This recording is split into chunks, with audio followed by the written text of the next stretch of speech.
Hello friends, I know this is truly the last minute. I fell asleep before I could make the pick video. I went on holiday by mistake. I'm not from London. All jokes aside, UFC 317 picks, we're about to get straight into it. Don't forget to turn into the Smoky Hours live stream. Smoky Hours Fight Companion. We'll be on approximately 6:30 p.m. Eastern time. If you just go to the page, go to the live stream, there should be a premiering waiting room. You know the deal. Straight into the fights. I'm going to be bumbling my words a little bit because I'm running on fumes. Really running on fumes. It might also be sleepy hours tonight. Here we go. First fight of the night. There were multiple fights that got canceled. We're not going to talk too much about them, but first fight of the night, as planned, Jonata Deniz versus Alvin Hines. The dark lore of Alvin Hines. Whoa. What do I mean by the dark lore? Damn. I don't even want to get too crazy. I think Alvin Hines is like an armed robber, like got arrested and like served time for armed robbery or some shit. Violated some people, possibly, allegedly, something like that. Jonata Deniz's only crime is that he's, I almost said something crazy, but Jonata Deniz got it done. Actually, did he get it done? Oh yeah, Marcin Tybura smoked him. But before that, he beat Austin Lane, which was hard for him. Didn't smoke Austin Lane in one round, which was really terrifying, but eventually he got it done. Alvin Hines was kind of scaring me. You know, you look at his record, you see the record of his opponents, and it's not impressive, crazy. It's not crazily impressive, but you see a high kick in there, you see some finishes in there. You're like, all right, maybe this dude is better than the regular schlop. But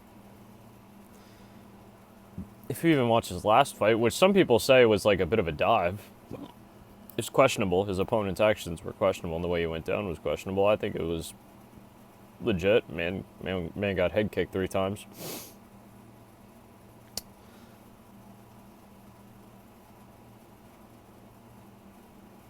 Damn, I lost my train of thought right then and there.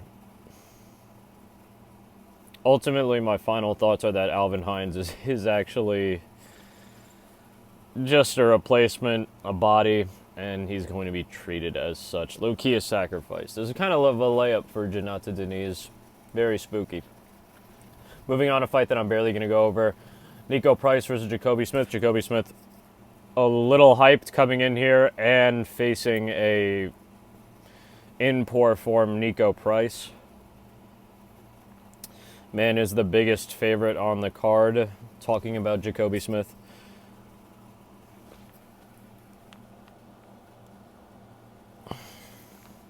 Talking about Jacoby Smith.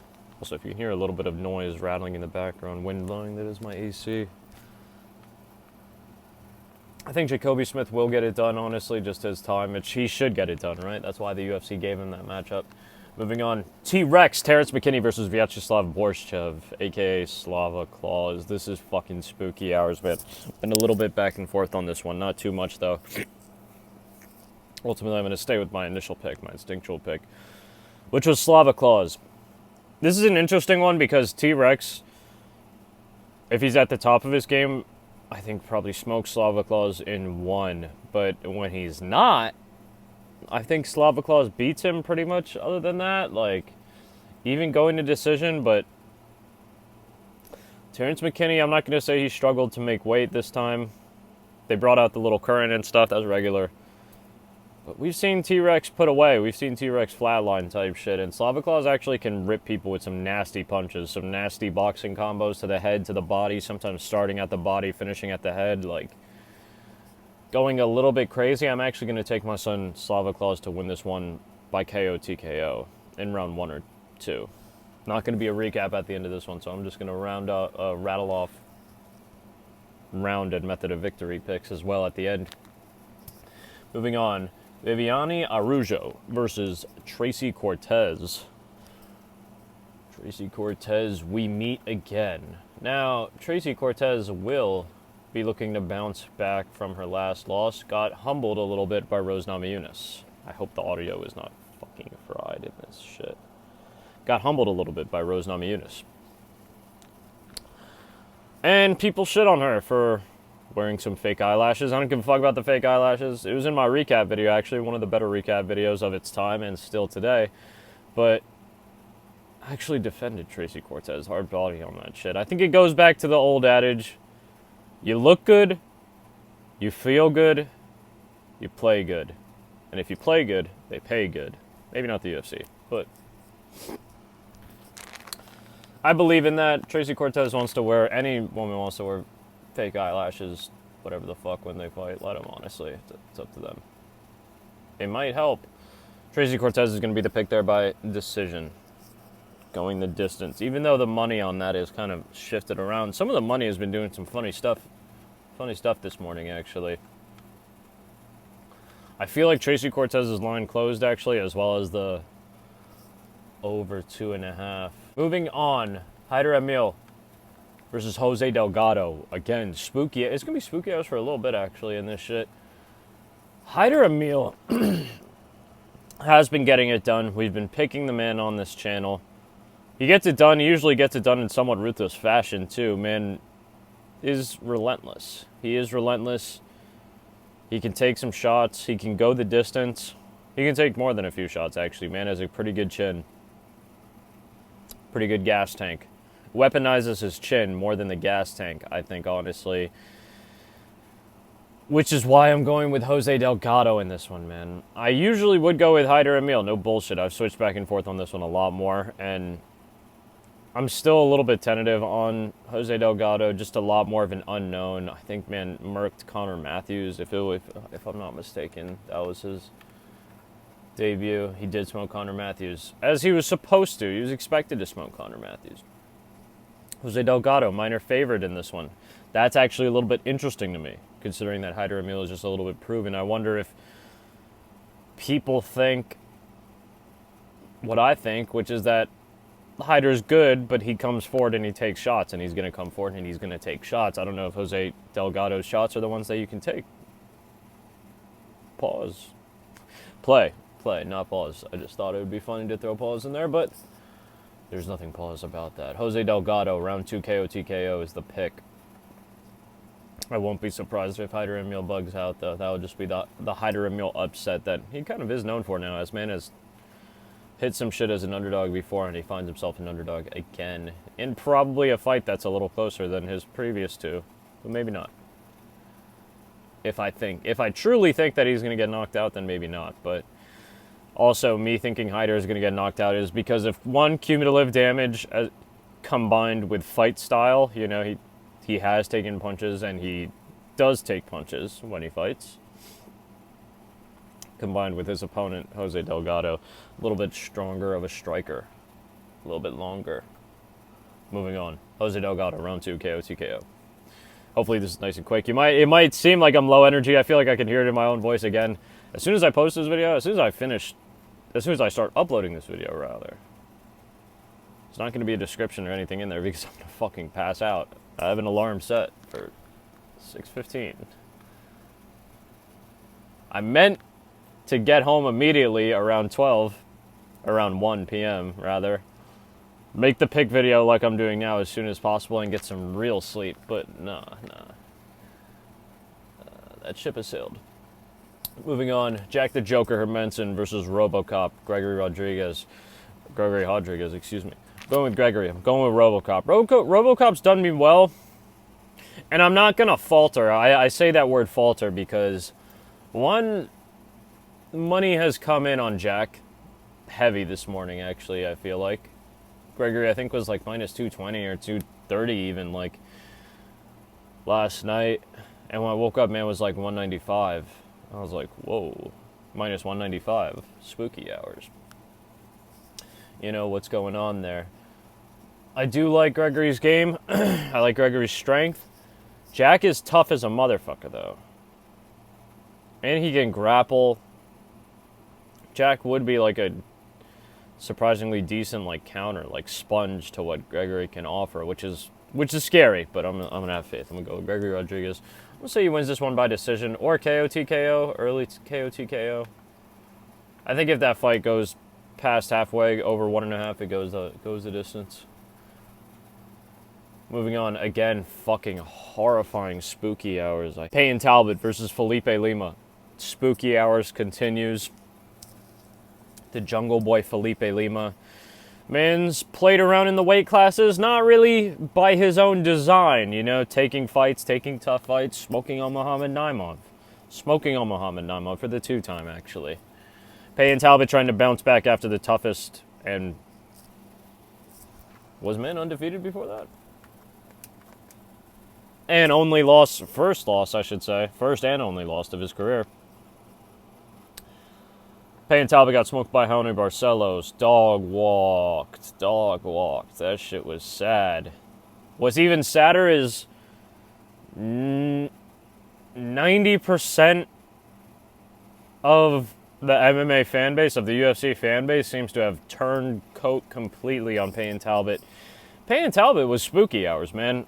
Payne Talbot wasn't exactly beating, like, amazing, like, top of the line dudes.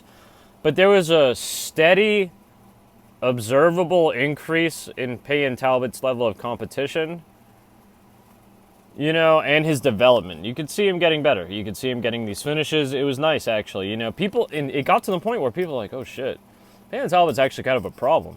No bullshit. Like, jokes aside, he is kind of a problem. Raoni Barcelos dog walks him, granted.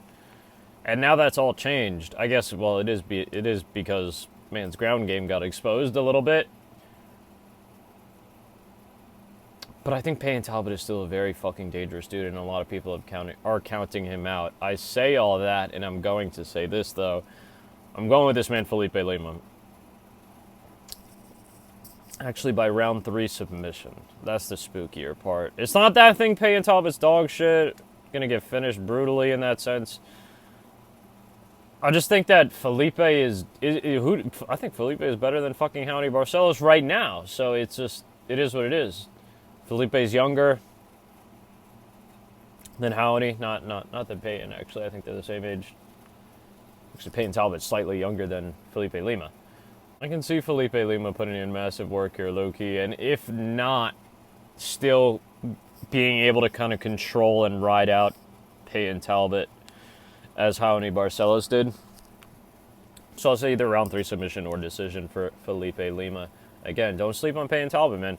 Literally, the day before the fucking Raoni Barcelos fight, people were saying that he was going to kill Raoni Barcelos. Like, remember that. Moving on, Beneil Dariush versus Renato Moicano. Money Moicano. I'm going to go with Renato. I'm going with money. Because I think Beneil Dariush has honestly been done for a while. That's me personally. I'm not trying to violate the man. I'm not even going to make any jokes about it. I just think he's been done for a while. I think that Renato could KO him or choke him out or tap him out. You know, anything really. Or a fight could go the distance. I really don't see the fight going the distance, though. I actually see Money getting a finish. I'd be surprised if this fight went the distance. I'd be even more surprised if Benny won. Moving on. Outside of like a super early like KO or some shit. Moving on. Again, these fights are actually fucking quite good, as they should be for an event like 317. Brandon Raw Dog Royval versus Joshua Van. Joshua Van is like, it's strange, man. I feel like Joshua Van is, oh god, this is going to be a crazy little hot take buried away in this last minute pick video. Joshua Van, low-key like the fucking, the reverse Payne Talbot almost, in a sense. I might just be chatting shit now, but Joshua Van came in, he looked fucking fantastic early on, right? Then he started, then I started to notice some things, you know, like, damn. Joshua Van be getting hit a lot. He gets hit a lot for a 23-year-old, 22-year-old. Like, hit in the head a lot. Dropped multiple times by questionable opponents even sometimes. More often than not, he comes out on top. Until he started to not. Until man was getting slept by Charles Johnson, who is a struggler. Like, when I say a struggler, he's like guts from fucking berserk. Charles Johnson be winning fights that he wasn't supposed to. UFC, I don't think really foresaw him winning those fights. But that's neither here nor there. I think that this fight is a huge step up for Joshua Van, as I'm sure many other people feel. This is a huge step up for Joshua Van, who fought recently, and while he cooked up, it's not going to be the same. It's not going to be the same. Brandon Royval's a different kind of dude, I think, actually. In fact, I can see Brandon Royval picking up a KO TKO here and people getting scared watching Joshua Van get knocked unconscious by a knee. By a chaotic random knee up the middle that Brandon Royval was catching fucking Alexandre Pantoja with, that he catches almost every single person with. Whether or not he puts them out or hurts them is a different question. But that knee from Brandon Royval straight up the middle at a random time, standing up, spooky hours, I think that's actually going to be what gets the job done here. I've seen it. I've seen it. I'm going to say it happens in round 3. The KO TKO. Moving on. Another round 3 finish. Who's it for, though? Co-main event. Alexandre Pantoja, the Cannibal, versus Kai Kara France. Kai Kara France, very good striker, very strong, very fast. Faster and stronger than I gave him credit for real. Thought man was a bit of a pipsqueak, but nah, he's got power, he's got speed, he's dangerous as a motherfucker. He's hungry. Alexandre Pantoja is him, though. I've been backing Alexandre Pantoja. Pantoja is actually him. Pantoja can dig deep, he can fight it out. Man's went to war with real tough dudes and come out on top consecutively. I still think that Pantoja has enough left in him. And I think Pantoja actually will finish Kai Kara France, like I said, the round 3 finish by submission. Maybe even earlier, if not earlier. If not earlier. Moving on to the main event of Ilia Topuria, the Matador, El Matador, versus Charles do Bronx Oliveira. Again, this is a fight that I was actually the most confident in, right? Up until last night. Last night some thoughts started. I was like pretty dead set on Ilia, round 2 KO TKO.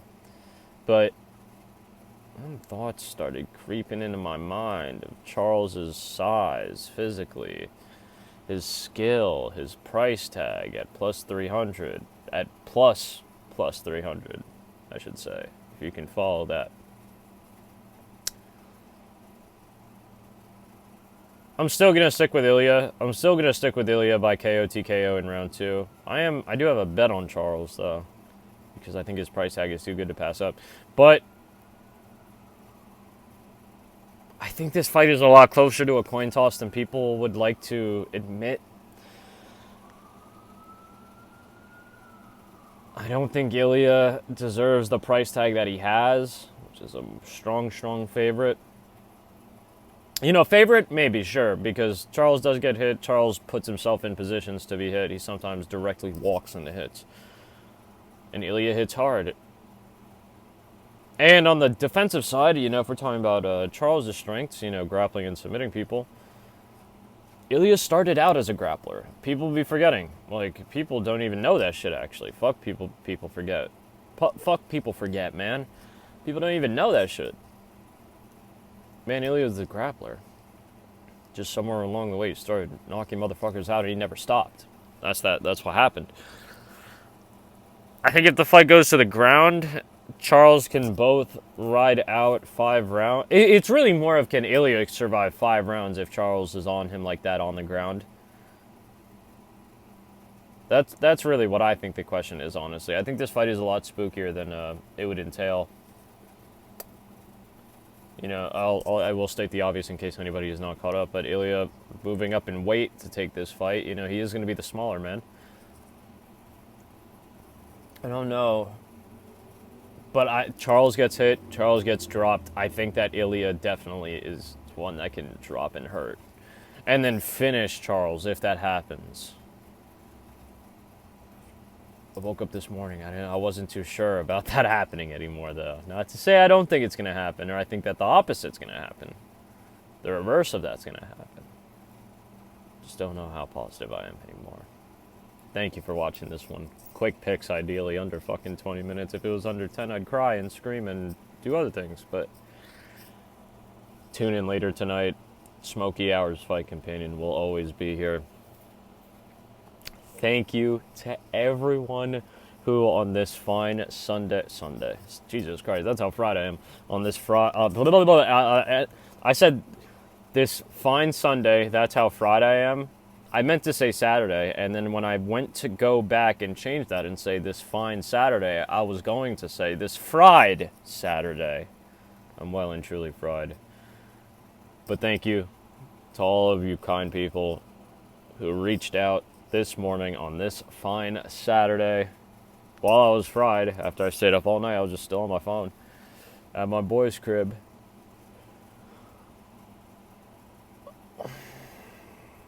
And heads were hitting it. Heads were just letting me know what the vibes are. That's what I fuck with. That's what I fuck with, yo.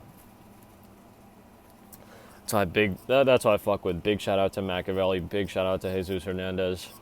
Big shout out to Isaac. Goon Sup. Everyone else. Everyone that's gonna be there. Fucking the viewers that the people that we haven't met yet in this community. Big shout out to them. We'll see you guys later. Come early for the bets. 6:30 Eastern Standard Time. Roughly 30 minutes before the prelims start. I'm gonna try to be on. Again, thanks for watching. Subscribe to see more content. Like the video if you like the video, but dislike the video if you dislike the video. If you dislike the pics, whatever, let me know your pics in the comments. Let me know your vibes in the comments. Let me know anything in the comments. Much love. Big kiss.